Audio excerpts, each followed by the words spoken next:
இந்தியாவில் 10 மாநிலங்களில் 96 தொகுதிகளில் இன்று 4ஆம் மக்களவைத் தேர்தல் வாக்குப்பதிவு நடைபெறுவது இன்றைக்கு நடந்துட்டு. ஆந்திரா, தெலுங்கானா மற்றும் ஒடிசா மாநிலங்களில் இன்று சட்டப்பேரவை தேர்தலும் கூடவே நடைபெறுகிறது. இன்னும் 3 கட்ட தேர்தல் முடிவடைந்து 12 நாட்களுக்கு பிறகு வாக்குகள் எண்ணப்படும் போது தமிழ்நாட்டில் பாட்டாளி மக்கள் கட்சி, பாரதிய ஜனதா அணி, தேசிய ஜனநாயக கூட்டணி அணி அதிக இடங்களில் வெற்றி பெறும். மத்தியில் மோடி 3வது முறையாக பிரதமராக பொறுப்பேற்றார். இதில் 2வது, தமிழ்நாட்டில் சாதிவாரி மக்கள் தொகை கணக்கெடுப்பை நடத்த வேண்டும் என்று 44 ஆண்டுகளாக பாட்டாளி மக்கள் கட்சி வலியுறுத்தி வருகிறது, போராடி வருகிறது. அதை கொள்கை அளவில் ஏற்றுக்கொண்டுள்ள தமிழக அரசு கொள்கை அளவில் மத்திய அரசுதான் இந்த கணக்கெடுப்பை நடத்த வேண்டும் என்று தட்டி கழிக்கிறது. பீகார் வேகமாக பண்ணால் இன்னும் கொஞ்சம் நிதானமாக போகலாம், எழுதுறதுக்கு முடியல, போகலாமா? பீகார், கர்நாடகம், ஒடிசா, ஆந்திரா ஆகிய மாநிலங்களில் சாதிவாரி கணக்கெடுப்பு நடத்தப்பட்டுவிட்டது.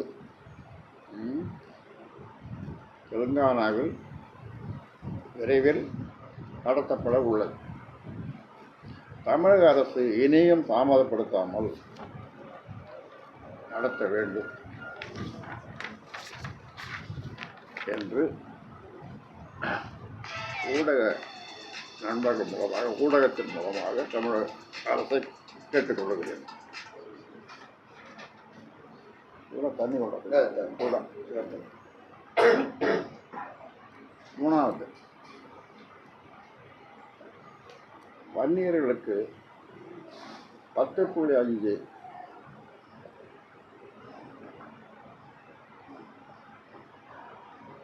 விழுக்காடு இடஒதுக்கீடு கொடுக்க வேண்டும் என்ற கோரிக்கை அப்படியே தொடர்ந்து சொல்லி வருகிறோம். வன்னியர்களுக்கு உள் இடஒதுக்கீடு வழங்க தடையில்லை என்று 2022 மார்ச் 31ஆம் தேதி உச்சநீதிமன்றம் ஆணையிட்டது. அதன் பின்னர்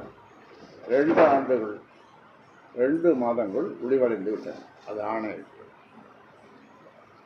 வன்னியர் உள் இடஒதுக்கீடு குறித்து பரிந்துரை அறிக்கை வழங்கும்படி தமிழ்நாடு பிற்படுத்தப்பட்டோர் ஆணையத்திற்கு தமிழக அரசு 12/1/2023 ஆணையிட்டது. அதன் பின் இன்றுடன் 16 மாதங்கள் ஆகிவிட்டன. ஆனாலும் இன்னும் இடஒதுக்கீடு வழங்கப்படவில்லை. தமிழக அரசு நினைத்திருந்தால் 1 மாதத்தில் இடஒதுக்கீடு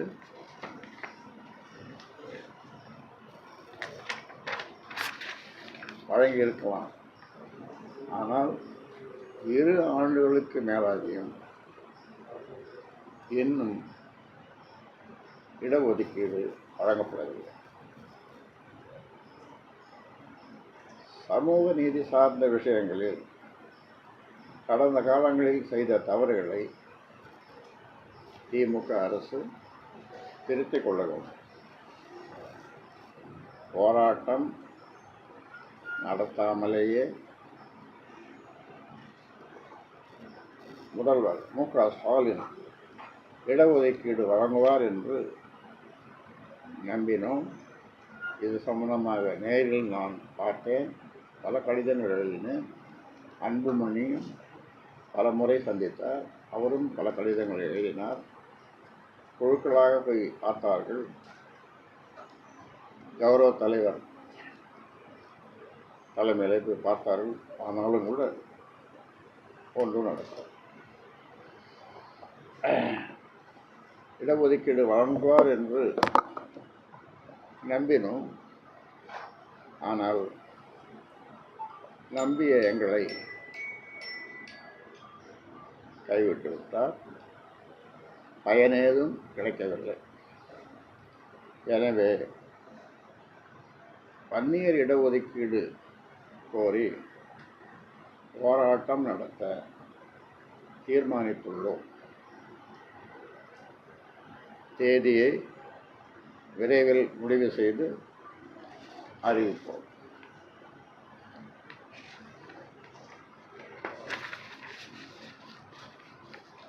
அடுத்தது, நீங்கள் இந்த கேள்வி கேட்பீர்கள். ஆனால் நானே கேள்வியையும் கேட்டு பதிலையும் சொல்லிவிடுகிறேன். விக்கிரவாண்டி சட்டப்பேரவை தொகுதிக்கு ஆகஸ்ட் அல்லது செப்டம்பர் மாதங்களில் இடைத்தேர்தல் நடத்தப்படும் என்று எதிர்பார்க்கப்படுகிறது.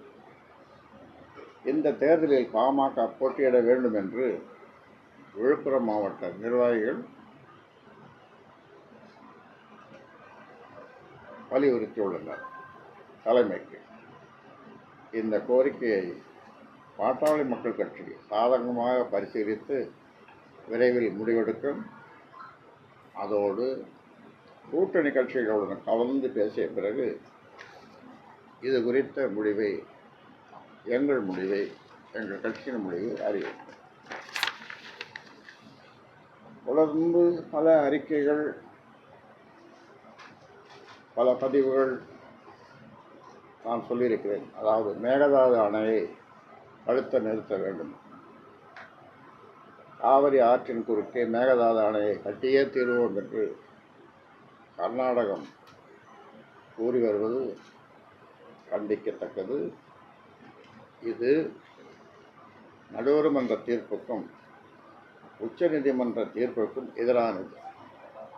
மேகதாது அணையை கட்ட கர்நாடக அரசு துடிப்பது குறித்து நமது முதலமைச்சர் மு.க. ஸ்டாலின் எந்த பதிலும் கூறாதது வருத்தம் அளிக்கிறது. மேகதாது அணையை எப்படியாவது தடுத்து நிறுத்த வேண்டும். அடுத்தது 6வது, குறுவை பாசனத்திற்காக மேட்டூர் அணையிலிருந்து எப்போ தண்ணி திறந்து விடுவாங்க வழக்கமாக? காவிரியில் ஜூன் 12. ஆனால் மேட்டூர் அணை இப்பொழுது வறண்டு கிடக்கிறது. ஜூன் 12 திறக்கப்பட வேண்டும். ஆனால் வறண்டு கிடக்கிறது மேட்டூர் அணை. இன்னும் 1 மாதம் மட்டுமே உள்ள நிலையில் மேட்டூர் அணை வறண்டு கிடக்கிறது. கர்நாடகம் தண்ணீர் தராத நிலையில் குறுவை சாகுபடிக்கான மாற்று வழிகள் என்ன என்பதை காவிரி பாசன மாவட்ட உழவர்களுக்கு தமிழக அரசு அறிவுறுத்த வேண்டும். 7வது, இதற்கு தடையின்றி மும்முனை மின்சாரம் உழவர்களுக்கு வழங்க வேண்டும். காவிரி பாசன மாவட்டங்களில் 5 லட்சம் ஏக்கருக்கும் கூடுதலான பரப்பளவில் கோடைகால சாகுபடி செய்யப்பட்டது. நெல், பருத்தி, எள், பயிறு போன்ற பயிர்கள் சாகுபடி செய்யப்பட்டுள்ளன. காவிரியில் தண்ணீர் இல்லாத நிலையில் நிலத்தடி நீரையே நம்பியிருக்கின்ற விவசாயிகள் இந்த சாகுபடி, ஆனால் அவர்களுக்கு மும்முனை மின்சாரம் தொடர்ந்து வழங்கப்படாததால் பயிர்கள் காய்ந்து வருகின்றன. ஒரு நாளைக்கு 16 மணி நேரம் மும்முனை மின்சாரம் வழங்கப்படுவதாக தமிழக அரசு சொல்லிக் கொண்டிருந்தாலும் உண்மையில் 8 மணி நேரம் கூட மும்முனை மின்சாரம் சரியாக வழங்கப்படவில்லை.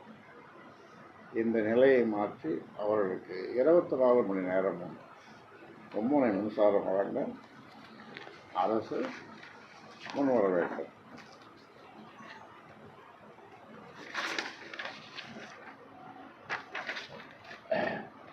எட்டு,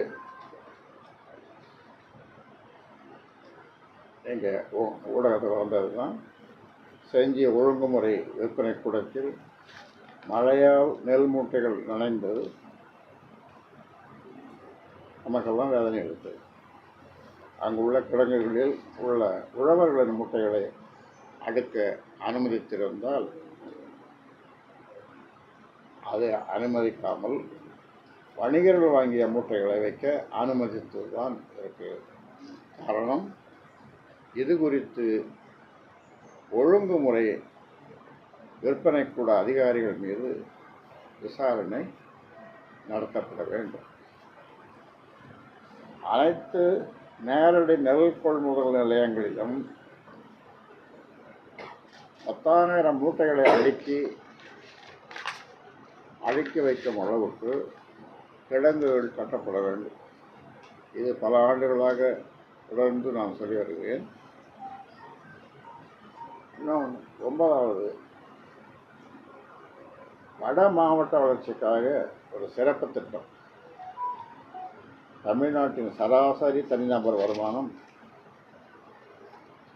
2,36,783. இதைவிட 24 மாவட்டங்களில் தனிநபர் வருமானம் குறைவாக இருக்கிறது. சராசரி உலகத்தில், ஆனால் 24 மாவட்டங்கள் இதைவிட குறைவாக இருக்கு. 14 மாவட்டங்கள் மட்டுமே சராசரியை விட அதிக வருமானம் ஈட்டியுள்ளன. 14 மாவட்டங்கள், மொத்தம் நமக்கு 38 மாவட்டங்கள் இருக்குது. 38 மாவட்டங்களில் 14 மாவட்டங்கள் மட்டுமே சராசரியை விட கொஞ்சம் வருமானம் ஈட்டியுள்ளன. சென்னையை அடுத்துள்ள திருவள்ளூர் மாவட்டம்தான் 3,64,337 வருமானம், ஆண்டு வருமானத்துடன் தனிநபர் வருமானத்தில் முதலிடத்தில் உள்ளது. பெரம்பலூர், திருவாரூர், விழுப்புரம், திருவண்ணாமலை, சிவகங்கை, இப்படி பல மாவட்டங்கள் இந்த தனிநபர் வருமானத்தில் ரொம்ப கீழே இருக்குது. அதாவது ஒரு உதாரணத்தை சொல்லணும்னா, திருவள்ளூர் மாவட்டத்தின் தனிநபர் வருமானம் விழுப்புரம் மாவட்டத்தை விட 2,280 விழுக்காடு அதிகம். அப்போ விழுப்புரம் மாவட்டத்தில் எவ்வளோ தனிநபர் வருமானம் உங்களுக்கு தெரியும், அவ்வளோ குறைவாக இருக்கு. அதனால் தனிநபர் வருமானம் கொண்ட 24 மாவட்டங்களில் 11 மாவட்டங்கள் வட தமிழகத்தையும் 5 மாவட்டங்கள் காவிரி பாசன பகுதியையும் சார்ந்தவை.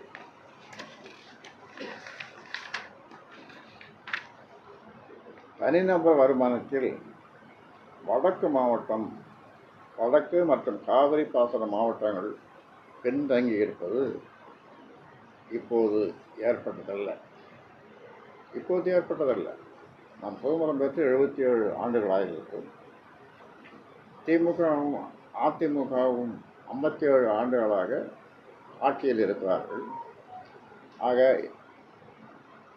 இந்த மாதிரியான ஒரு நிலைமை ஏற்பட்டதற்கு காரணம் இந்த 2 கட்சிகளுடைய ஆட்சி தான். இந்த மாவட்டங்களில் தொழிற்சாலைகளை தொடங்கி அவற்றை பொருளாதார அடிப்படையில் முன்னேற்றி இருக்கலாம். அந்த மாவட்டங்களின் தனிநபர் வருமானத்தை பெருக்கி இருக்கலாம். ஆனால் இரு கட்சிகளும் அதை செய்யவில்லை. பல மாவட்டங்களும் காவிரி பாசன மாவட்டங்களும் முன்னேறாமல் தமிழ்நாடு முன்னேறாது என்ற உண்மையை உணர்ந்து அந்த மாவட்டங்களின் முன்னேற்றத்திற்காக சிறப்பு திட்டங்களை செயல்படுத்த வேண்டும் என்று தொடர்ந்து சொல்லி வருகிறோம். இப்பொழுதும் உங்கள் மூலமாக சொல்லுகிறோம். அடுத்தது 10வது, மரம் வளர்ப்பை மாபெரும் இயக்கமாக மாற்றுவார். மரம் வளர்க்குறது பார்க்குறீங்க, வெயிலின் கடுமை, இவ்வளோ மரம் இங்கேயே வச்சுருக்காங்க. ஆனாலும் இங்கே இவ்வளோ வெப்பம் இருக்குதுன்றது உங்களுக்கு தெரியும். அதனால் இது ஒரு பெரிய இயக்கமாக நடத்த வேண்டும். அதற்கு வனத்துறை, அரிமா சங்கம், சுழற் சங்கம், rotary club, Lions club, rotary club, வனத்துறை ஆகியவை இணைந்து இந்த பணிகளை மேற்கொள்ள வேண்டும். மரம் வளர்ப்பை மாபெரும் இயக்கமாக மாற்ற வேண்டும். இப்போ வேலூர், சேலம், திருத்தணி, திருச்சி போன்ற நகரங்களில் அதிகமாக வெப்பம் பதிவாகுது. அப்போ அந்த இடத்துல, அந்த மலைகளில், அதாவது ஜூலை மாதங்களில் ஹெலிகாப்டரில் மலைகளிலே வளரக்கூடிய சின்ன சின்ன மரங்கள், தாவரங்கள், அந்த விதைகளை ஹெலிகாப்டரில் தூவலாம். ஒரு காலத்தில் காமராசர், தலைமை வீரர் காமராசர் அவருடைய ஆட்சியில் அது நடந்தது. அப்பொழுது நடந்தது. இப்பொழுதும் அந்த மாதிரி செய்யலாம். செய்தால் அது 25 விழுக்காடு முளைச்சாலும் அது மேலே அந்த பசுமை இருக்கும். அப்போது அந்த கீழே இருக்கிறவங்களுக்கு, அந்த நகரத்தில் வசிப்பவர்களுக்கு வெப்பம் அதிகமாக இருக்காது. நான் சொன்ன இந்த நகரங்கள் அதிகமான வெப்பத்தை கொடுக்கிறது. இப்போ கல்வி கோயில், நான் நடத்துகின்ற அந்த கல்வி கோயில், அந்த கல்வி கோயிலில், சரஸ்வதி கல்வி கோயிலில், கோனேரி குப்பத்தில், நீங்கள் எல்லாம் ஆச்சரியப்படுவீங்க. 2 மாதத்தில், போன ஆண்டு அக்டோபர் மாதத்தில் 7,770 7,770 பழம் காய்க்கிற மரங்களை நான் நட்டேன். இப்போ நீங்களாம் என்ன நினைக்கிறீங்க? ஐயோ, எங்களுக்கு ஒரு மரம் கொடுக்கல, பழம் காய்க்கிற மரத்தை நட்டுக்கிறீங்களே இவ்வளோ மரம், எங்களுக்கு ஒரு மரம், ஒரு 4-5 மரம் கொடுத்தீங்கன்னா நாங்களும் நட்டால் எங்களுக்கும் மரம் வருங்க. அப்படி தோணுதில்லை? எனக்கு தோணுதில்லை? ஆமாம், எனக்கு தோணுது. அது ஒன்றும் இல்லை, 15 வருஷம் பிறகு அது பணம் காய்க்கும். 15 வருஷத்துக்கு பிறகு ஒரு மரம் 1 லட்சம், 2 லட்சம், 3 லட்சம்னு விற்கும். அதுதான் பழம் காய்க்கிற மரம். 14 வகையான மரங்களை வச்சுருக்கேன் நான்.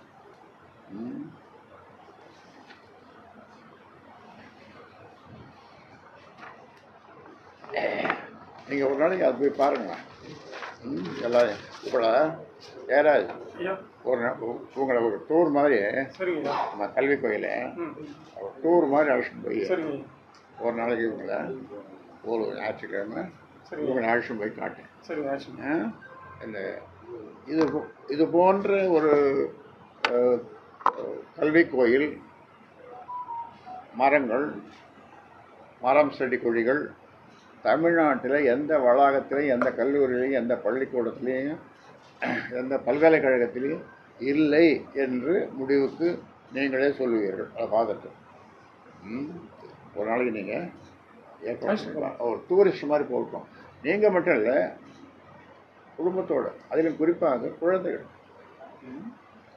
இங்கே தான் 12 கிலோமீட்டர் பொன்னேரிக்கு போகும். அடுத்தது, பெண்கள் உயர்கல்வி கற்கும் விகிதத்தை அதிகரிக்க வேண்டும். 10, 12 இதில் பெண்கள் தான் அதிகமாக தேர்ச்சி பெறாங்க. 10ஆம் வகுப்பு பொதுத் தேர்வாக இருந்தாலும் 12ஆம் வகுப்பு பொதுத் தேர்வாக இருந்தாலும் மாணவர்களோட மாணவிகள் தேர்ச்சி விகிதம்தான் அதிகமாக இருக்கிறது. அண்மையில் வெளியான 12ஆம் வகுப்பு பொதுத் தேர்வுகளில் 96.4 விழுக்காடு % மாணவிகள் தேர்ச்சி பெற்றனர். ஆனால் இவர்களில் உயர்கல்வி கற்கும் மாணவிகளின் எண்ணிக்கை மிகவும் குறைவு. இவ்வளோ பேர் படிக்கிறாங்க, பெண்கள் தேர்ச்சி பெறாங்க 12ஆம் வகுப்பில். ஆனால் அதுக்கு மேலே பட்டப்படிப்புக்கு, அதுக்கு மேலே படிப்புக்கு அங்கே போய் குறைஞ்சி போகுது அவங்களுடைய. என்னுடைய வேண்டுகோள் என்ன, பெண்கள் பட்டப்படிப்பு, உயர்கல்வி, அதற்கு மேலே கல்வி, இப்படியெல்லாம் நிறைய படிக்கணும் பெண்கள். அதற்கான ஊக்குவிப்பு, அரசனுடைய உதவி எல்லாம் கிடைக்கணும்.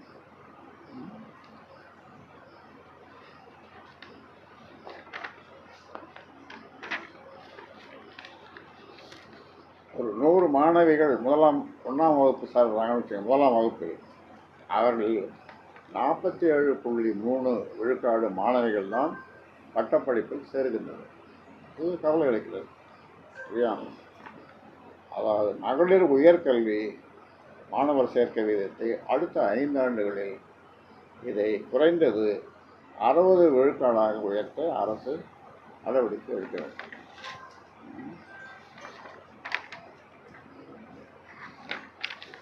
இப்போ சொல்ல போகிறது ரொம்ப முக்கியமானது, ரொம்ப முக்கியமானது. என்னென்னு சொல்லுங்க போதும். அறக்கட்டளைக்கு சொந்தமான இடத்துல இப்போ புதுசாக கஞ்சா, ஆமாம், தமிழ்நாட்டில் தெருவுக்கு தெருவு கஞ்சா உள்ளிட்ட போதைப் பொருட்கள் தாராளமாக கிடைக்கிறது. நான் சொல்வது சரியா இல்லை தவறா?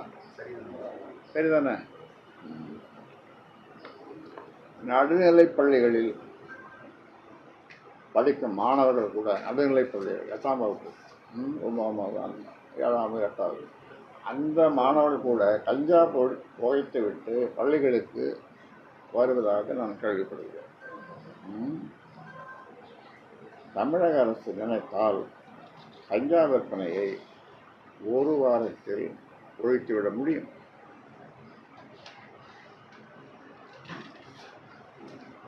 நான் உங்களை கேட்குறேன் அந்த கேள்வி, காவல்துறைக்கு தெரியாமல் கஞ்சா விற்க முடியுமா? சொல்லுங்க, பதில் சொல்லுங்க.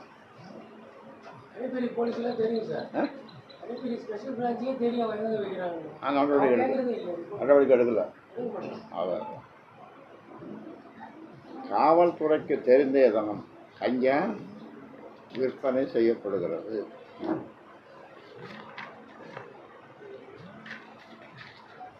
தமிழ்நாட்டில் விற்பனை செய்யப்படும் கஞ்சா எங்கிருந்து வருது சொல்லுங்க? ஆந்திராவிலேருந்து வருது. அப்படி தெரியுது. அப்போ ஆந்திராவுக்கே சென்று கஞ்சா தோட்டங்களை அழிக்க காவல்துறைக்கு, நம்ம காவல்துறைக்கு அதிகாரம் உண்டு. ஆனால் அதை செய்யலையா? மாறாக கஞ்சா வணிகர்களை முதல் நாள் கைது செய்து அடுத்த நாள் விடுதலை செய்கிறாங்க. அந்த அணுகுமுறை தான் பார்க்குறோம் நாம். ஆக கஞ்சா வணிகத்துக்கு எதிராக கடுமையான நடவடிக்கை தமிழக அரசு எடுக்க வேண்டும். அடுத்தது சமூக ஜனநாயகம்.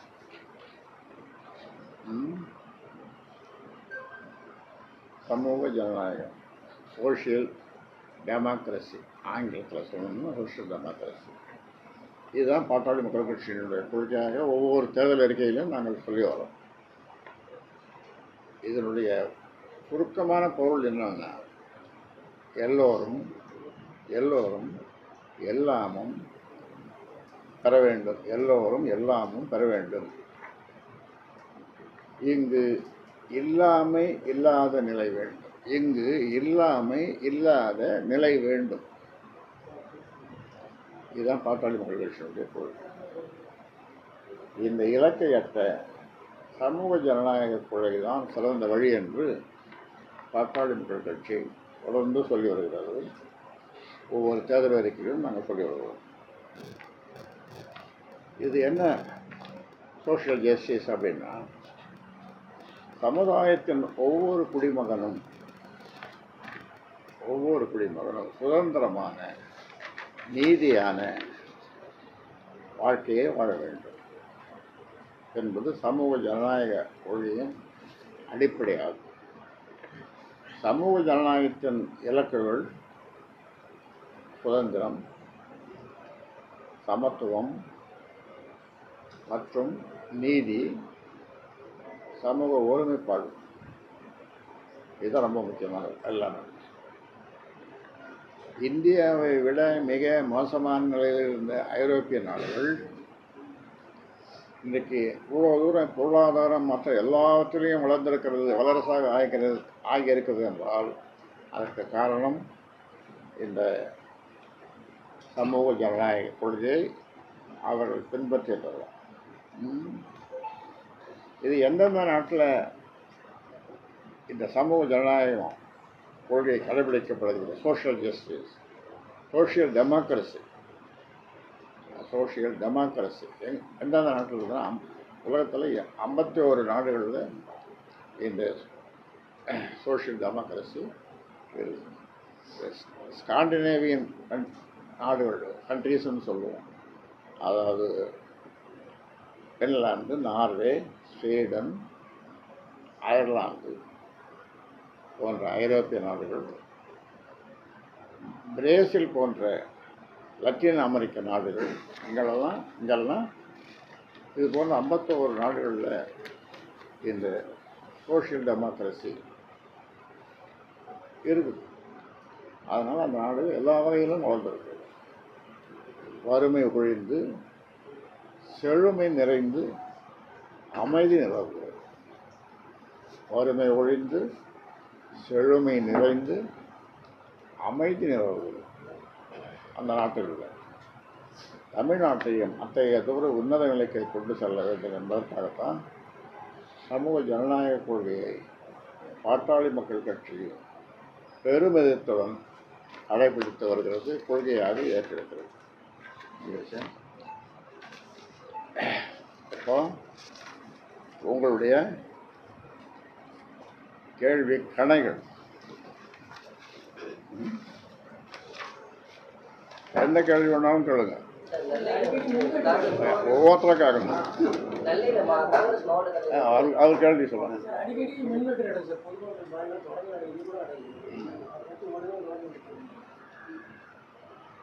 அதை பற்றி கூட சமீபத்தில் ஒரு அறிக்கை விட்டுருந்தேன். மின்வெட்டு இந்த மக்கள் எவ்வளோ அவதிப்படுறாங்க, அதுலேயும் குறிப்பாக குழந்தைகள். இப்போ ஒரு குளிரூட்டி எல்லாரும் ஏழை கூட குளிரூட்டி வைக்கக்கூடிய அளவிற்கு அது தேவையான ஒரு எசென்ஷியல் கமாடிட்டியாக தேவையான ஒரு பொருளாக இப்போ மாறி இருக்கிறது. அப்படி இருக்கும்போது மின் தேவை அதிகமாகுது. அப்போ மின் தேவை அதிகமாகிறது முதல்ல அதை கணக்கிட்டு, அதுக்கு முன்னால் இந்த மாதிரி வரும்னு கணக்கிட்டு அதுக்கு தகுந்த மாதிரி செய்திருக்கணும். என்னென்னமோ சொன்னாங்க, சோலார் எனர்ஜி, சூரிய ஒளி மின்சாரம், காற்றாலை, அது இது என்னென்னமோ சொன்னாங்க. ஆனால் ஒன்றும் இல்லை. இது பார்த்தா இன்னும் 2-3 மாதம் எப்படி இந்த மக்கள் வெயிலை தாங்கிக்க போகிறாங்க. இது வரைக்கும் 3-4 பேர் சன்ஸ்ட்ரோக் வெப்பத்தினால இறந்துருக்குறாங்கன்றது ஊடகங்கள் சொல்லி தான் ஒரு பையன் 25 வயசுலேயே ஒரு பீகார் பையன் சொல்கிறான். அவன் வேலை செய்துன்னு இருக்கான், இந்த வேலை கட்டளை வேலை. அவனுக்கு சன்ஸ்ட்ரோக் வந்துட்டு மருத்துவமனை கொண்டு செல்கிற வகையில் அவன் இறந்துட்டான்னு சொல்லுவாங்க. இப்படி அதாவது பொதுவாக சொல்லுவாங்க, தலை காட்ட முடியல வெளியில், அப்படி தானே அந்த மாதிரி இருக்குது. இதுக்கு இவங்க திட்டமிட்டு மின் பற்றாக்குறை ஏற்படாமல் திட்டமிட்டு 2-3 மாதங்களுக்கு முன்னாலே அதை பண்ணியிருக்கணும். அப்புறம் அடுத்த கேள்வி,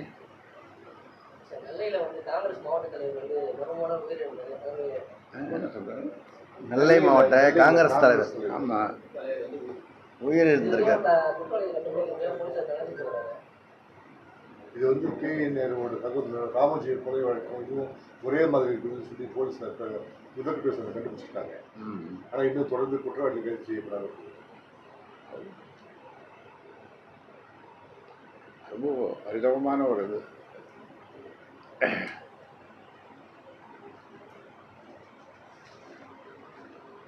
காவல்துறை உடனடியாக நடவடிக்கை எடுத்துடும்.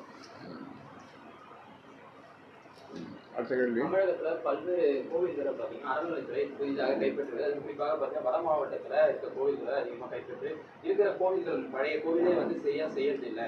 இப்போ கோவிலை கைப்பற்றாங்க. கோயிலில் அரசாங்கம் கைப்பற்றாங்களாம் தனியார் கோவிலை. தனியார் கோவில் வட மாவட்டங்களில் தனியார் கோவில்களை அரசாங்கம் கைப்பற்றிக்கிறாங்க, கைப்பற்றி அதில் அந்த நடக்கக்கூடிய நிர்வாகத்தில் தலையிடுறாங்க. குறிப்பா எல்லைச்சாமிகள் சொல்லப்படுகின்ற திரௌபதி அம்மன் கோவில்கள் வந்து அறநிலையத்துறை கைப்பற்றுறாங்க அப்படின்னு சொல்றாங்க. விழுப்புரத்தில் நடக்குது. சரி, எதுக்கு கைப்பற்றுறாங்க? அவங்க தன்னோட கட்டுப்பாடு கொண்டு வந்து வருமானத்தை பெருக்கி கொள்வதற்காக கோயிலுக்குள்ள நிலங்கள் இருக்கு, நிலங்கள் இருக்குது, கோயிலுக்கு நிலங்கள் இருக்குது, அது இருக்குது. ஆமாம், ஏதாவது பண்ணிக்கலாம். இப்போ மரம் நடும் இயக்கத்தை பற்றி சொல்லியிருந்தீங்க. ஒரு 20 வருஷத்துக்கு முன்னாடி பசுமை தாயகம் வந்து ஒரு மிகப்பெரிய இயக்கமாக வந்து மரம் நடுறதை வந்து உருவாக்குனீங்க. இப்போ வந்து ரோட்டரி சங்கமும் அரிமா சங்கத்தையும் சேர்த்து சொன்னீங்க. இதில் பசுமை தாயகமும் இன்க்ளூட் ஆகுமா? ஆமாம், அதான் அது ஏற்கனவே பண்ணிட்டு இருக்கோம்ல, அதை ஏற்கனவே செய்துட்ருக்குறோம்.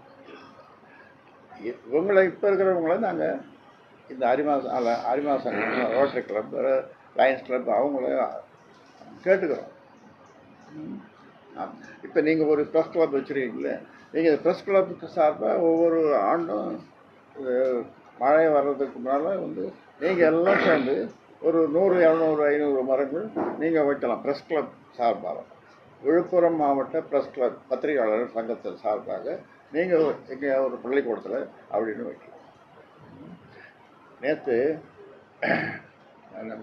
தைலாபுரம் ஒரு பள்ளிக்கூடம், தைலாபுரத்துலேருந்து ஒருத்தர் வந்தார் பெண்ணோட. சரி, கிட்ட வா. ஆண்டுதோறும் பல லட்சக்கணக்கான மரங்களை நட்டதா சொல்லி அவங்க அறிவிப்பை வந்து வெளியிடுறாங்க. ஆனா அந்த மரங்கள் எல்லாம்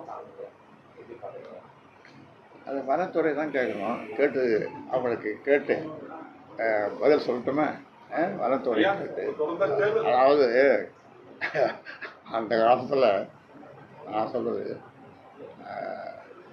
ராமதாசர் ஆட்சி, அதுக்கு முன்னால் அந்த ஆட்சியில் வன மகோத்சவம் அப்படின்னு பேர் வச்சாங்க. மரம் வைப்பாங்க, மரக்கன்று வைப்பாங்க, பக்கத்தில் அந்த ஒரு ஆடு அதை வந்து மேயிற மாதிரி ஒரு பத்திரிகையில் அது கார்ட்டூன் போடுவாங்க. ஆனாலும் ஒரு 6 அடி அல்ல 5 அடி உயரமுள்ள ஒரு மரக்கன்று நட்டிருக்க வேண்டும். அப்படி நடலைன்னா 5000 ரூபா தண்டம், அபராதம். இது நல்ல யோசனையா? தண்டத்தை கொஞ்சம் குறைச்சிக்கலாம். 5000 தண்டத்தை கொஞ்சம் குறைச்சிக்கலாம். 5000 குறைச்சிக்கலாம். 1000 ரூபா. சரி, 1000 ரூபா. உங்கள் வேண்டுகோளுக்கு இணங்க 1000 ரூபாயாக குறைக்கப்படுகிறது. எல்லா வீட்டு முன்னாலேயும் ஒரு மரம் இருக்கும், எல்லா கடைக்கு முன்னாலேயும் ஒரு மரம் இருக்கும். மரம் யாராவது வச்சா கூட கடைக்காரன் மறைக்குதுன்னு சொல்லி அதை வெட்டிடுறான். வனத்துறை வச்சாலும் ஐயா பார்த்தீங்கன்னா தொடர்ச்சியாக தேர்தல் பிரச்சாரங்களில் அதாவது சிறுபான்மைக்கு எதிரான ஒரு வெறுப்பு பேச்சு தொடர்ச்சியா மோடி பேசிட்டே இருக்காரு. அதை எப்படி பாக்குறீங்க? எது சிறுபான்மையருக்கு எதிராக மோடி பேசிட்டு இருக்காராம். தொடர்ச்சியா ஒரு வெறுப்பு பேச்சாவே பேசிட்டு இருக்காரு. அதை எப்படி சார் பாக்குறீங்க?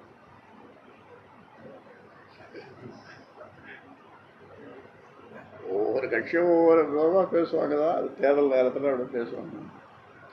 இல்ல, தொடர்ச்சியா ஒரு சிறுபான்மையினரை குறிப்பிட்டு பேசிட்டாரு. அதாவது குறிப்பா இஸ்லாமியர்களை குறிப்பிட்டே பேசுறாரு.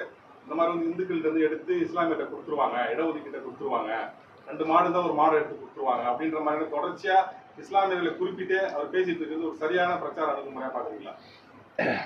மாற்றம் இப்போ இஸ்லாமியர்களுக்கு 3.5 இடஒதுக்கீடு வாங்கி கொடுத்தது யார் சொல்லுது?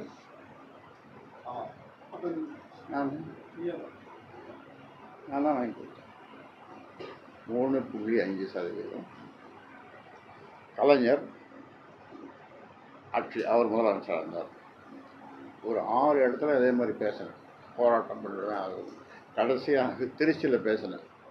கலைஞர் முதல்வர் அவங்களுக்கு கொடுக்கலன்னா நான் ஒரு பெரிய போராட்டம் பண்ணுவேன்னு. அப்புறம் பிரித்து உள்ஒதுக்கீடு 3.5 கொடுத்தாரு.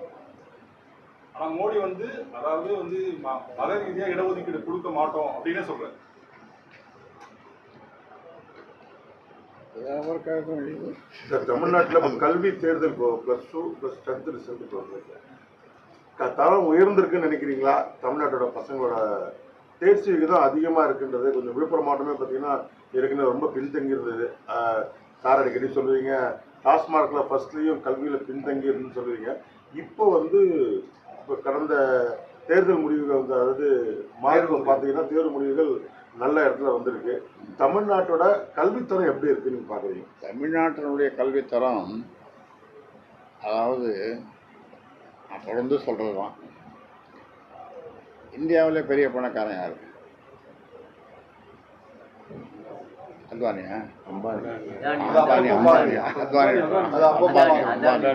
அம்பானி, அப்புறம் இன்னும் இந்த மாதிரி பெரிய பணக்காரர்கள். அது ஒரு பெரிய பட்டியல் இருக்கும். அவங்க குழந்தைகள் அல்லது பேரன் பேத்திகளுக்கு என்ன மாதிரி கல்வி கிடைக்குதோ, தரமான கல்வி, அது எல்லா கிராமத்தில் இருக்க சுப்பனுடைய குழந்தைக்கும் கிடைக்கும். அதுக்காக தான் நான் தொடர்ந்து பல ஆண்டுகளாக சொல்லிட்டு வரேன். என்னென்னா கட்டாய கல்வி எழுதுங்க. கட்டாய கல்வி, கட்டணம் இல்லாத கல்வி. கட்டணம் இல்லாத எல்லாத்தையும் வந்து அரசாங்கமே கட்டணும். பெற்றோர்கள் ஒரு பைசா கட்ட வேண்டியதில்லை.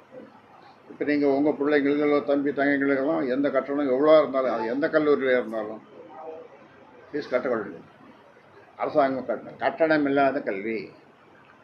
இந்த கல்வி நான் சொன்ன மாதிரி இந்த பணக்கார குழந்தைகளுக்கு கிடைக்கிற என்ன சிலபஸாக சிபிஎஸ் சிலபஸ் அதுக்கு மேலேயோ என்னென்னமோ சிலபஸ் இருக்குது. ஒரே விதமான தரமான கல்வி. 3வது தரமான கல்வி. அப்புறம் சுகமான கல்வி. ஒரு குழந்தை சந்தோஷமாக மகிழ்ச்சியோடு பள்ளிக்கூடம் போகணும். சுகமான. அப்புறம் சுமை இல்லாத கல்வி. சுமை முதுகில் என்ன தூக்கும் போது எத்தனை கேஜி தூக்கும் போது 4 கேஜி 5 கேஜி 10 கேஜி அது பெண் குழந்தைகள் இப்படி தான் போகுது. ஆனால் பாரதியார் சொல்லிட்டு போட்டார். என்ன சொல்லிட்டு போட்டார்? நிமிர்ந்த நடை நேர்கொண்ட பார்வை. இந்த கேஜியை தூக்கி போனால் வருமா? நிமிர்ந்த நடை பெண்களுக்கு வருமா? வராது. அதனால் சுகமான சுமையில்லாத கல்வி. சுமை இருக்காது. கடைசியில் விளையாட்டுடன் கூடிய கல்வி. ஒரு மணி நேரம் ஒரு குழந்தை 12ஆம் வகுப்பு வரைக்கும், அதுக்கு மேலே கல்லூரிக்கு போனதும் அங்கேயும் அது அந்த மாதிரி உடற்பயிற்சி ரொம்ப முக்கியம். இப்போ பார்த்தீங்கன்னா 35 வயசுலேயே ஹார்ட் அட்டாக் வருது, 40 வயசுலேயே ஹார்ட் அட்டாக் வருது. என்னென்னா இவன் என்னென்னமோ சாப்பிட்டு வயிறு தான் பெருசாக தவிர ஆனால் விளையாடுறதில்ல.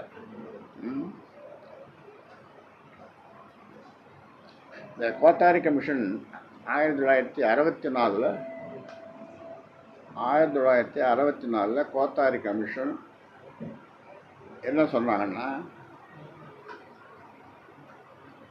காமன் ஸ்கூல் சிஸ்டம் ஒரே மாதிரியான எல்லாருக்கும் ஒரே மாதிரியான கல்வி அவர் சொன்னது. அதன் பிறகு ஒரு 4-5 கமிஷன் போட்டாங்க. 10 பிறகு 64 பிறகு நிறைய கமிஷன் போட்டாங்க இந்த கல்விக்காக தான்.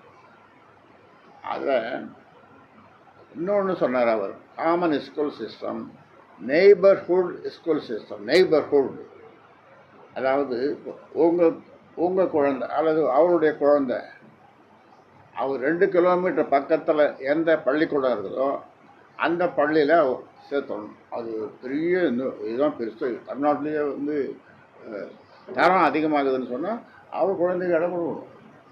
Neighbourhood school 2 kilometre. இப்போ வந்து சவுத் கொரியா போன்ற பல நாடுகளில் பார்த்திங்கன்னா 5 வயசு என்றைக்கு முடியுதோ அந்த 5 வயசு முடிஞ்சதும் பெற்றோருக்கு ஒரு இது வரும், அட்மிஷனுக்காக. அரசே வந்து அட்மிஷன் போட்டு உங்கள் பிள்ளைய இந்த பள்ளிக்கூடத்தில் சேர்க்கலாம். அது 2 கிலோமீட்டருக்குள்ள.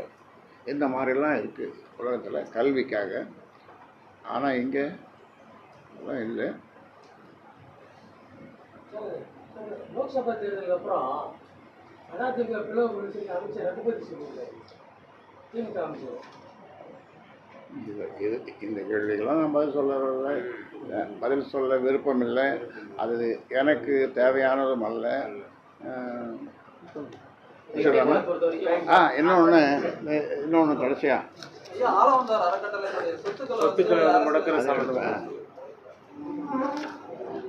அது சம்பந்தம் இங்கே பாருங்கம்மா தம்பி உட்கார். அதாவது 2005 இதே மாதிரி சென்னையில் 9:59 தொடங்கி 10:59 முடிப்பேன் வாரம் சென்னையில். அது தலைப்பு தமிழகம் எங்கே போகிறது.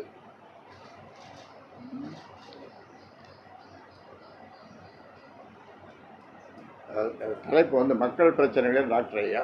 தத்தளிக்கும் கல்வி.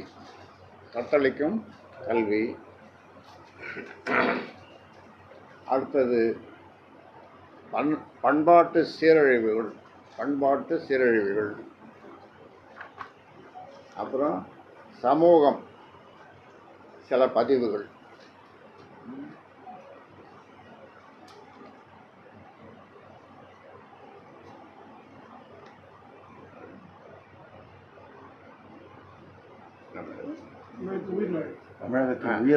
தமிழகத்தின் உயிர் நாடி. இப்படியெல்லாம் ஒரு தலைப்பு கொடுத்து இதே மாதிரி 1 மணி நேரம் பேசுவேன். 2005 அது புத்தகமெல்லாம் போட்டு வச்சுருக்கான். அப்போ இப்போ எடுத்துன்னு வர சொன்னேன். ஆளவந்தார் விடமாட்ட போகுது. அதான் அறிக்கை கொடுத்துருக்குறோம், எல்லாம் பண்ணியிருக்கிறோம், செய்திருக்கிறோம். உடம்புல அறிக்கை கொடுத்துருக்குறோம். நேற்று முதல்வருக்கு ஒரு கடிதம் அதை கொடுத்துருக்குறோம், எல்லாம் பண்ணியிருக்கிறோம், எல்லாம் பண்ணுறோம், சரியாக தான் பண்ணுறோம். பல்வேறு அரசியல் கட்சிகள் வந்து தொடர்ந்து கல்வியில் வந்து பின்னால் சொல்லி இப்போ அதிகாரிகளுக்கு ரொம்ப அழுத்தம் அதிகமானதால தேர்வு கட்டுப்பாடுகளை ஃபுல்லாக விலக்கி போட்டதால தான் வந்து இப்போ விழுப்புரம் மாவட்டம் இப்போ 10ஆயிரத்தில் வந்ததா சொல்லப்படுது. இது ஒரு அதிகாரிகளுக்கு ரொம்ப அழுத்தம் கொடுக்கப்பட்டதால வெளிப்படையாக காப்பீடு கொடுத்த ஒரு குற்றச்சாட்டு வந்தது. அதனால தான் 10ஆம் காப்பீடு மாணவர்கள் எதிராகவே வாழாது அப்படின்னு சார்ஜ் பண்ணாங்க. உங்களுக்கு என்ன சொல்லுங்கள்? நீங்கள் சொல்ல மாதிரி இருந்து நடந்ததுன்னா தவறு தானே. எவ்வளோ பெரிய தவறு சொல்லுங்கள். அரசை வந்து தேர்ச்சி விகிதத்தை வந்து அதிகப்படுத்தி கொடுக்குறாங்க. அதாவது ஆசிரியர்கள் பற்றாக்குறை, தரமான கட்டட வசதிகள் இல்லை, கல்வி கற்பதற்கான நல்ல சூழ்நிலையை ஏற்படுத்தலை. இதெல்லாம் செய்யணும். செய்யாமல் வந்து அது எப்போவுமே விருதுநகர் மாவட்டம் தான் முதல் இடம் வரும். கடைசி இடம் நம்ம மாவட்டம் கடைசி. இப்போ இன்னும் எனக்கு ஆச்சரியம் வந்துடுங்க. இப்போ சொன்ன பிறகு தான் எனக்கு தெரியுது அதனுடைய காரணம். அரியலூர் சின்ன மாவட்டம். போட்டித் தேர்வில் வந்து போய் சொல்லிக்க முடியாது.